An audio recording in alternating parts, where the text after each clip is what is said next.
सामर्थ्य ह्या चळवळीचे जो तो करीत तयाच आहे असंच म्हणलंय. तू काम केलंच पाहिजेस. मला माझ्या एका मित्राने सांगितलं होतं की मी काही गोष्टी फॉलो नाही करत, काही गोष्टी मानत नाही, तरी मी सुखात आहे. म्हटलं क्या बात आहे, मी फॉलो करतो तरी मी सुखात आहे. असं कुठे लिहिलंय की देव नाही मानला तर तुला काय जगताच येणार नाही? मुद्दा असा आहे, देव का मानायचा? तेच सांगतो, एफिशियन्सी शब्द लोकांना माहिती नाही. हा. इथून म्हणून प्रश्न विचारला ना तुला की सगळे लोक सेम कष्ट करतात, सगळ्यांना सेमच फळ मिळतं का? कोणाला खूप आरामात मिळतं, कोणाला खूप कष्ट करून मिळत नाही. हा जो प्रकार आहे, ती जी तिसरी एनर्जी आहे ती तुला हात धरून पुढे घेऊन जाते. जेथे जातो तेथे तू माझा सांगाती, चालविशी हाती धरून या. थोडक्यात पुणे स्टेशन लावणं असं छान लागतं की नाही?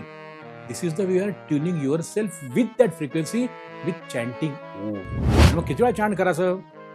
आपले 800 म्हणजे पुणे स्टेशन होतं पूर्वीच्या 800, आता 101 विविध भारती झाली. हे जे फ्रिक्वेन्सी दिली आहे आपल्यासाठी, ओके, आकडे 108 आकडा आला.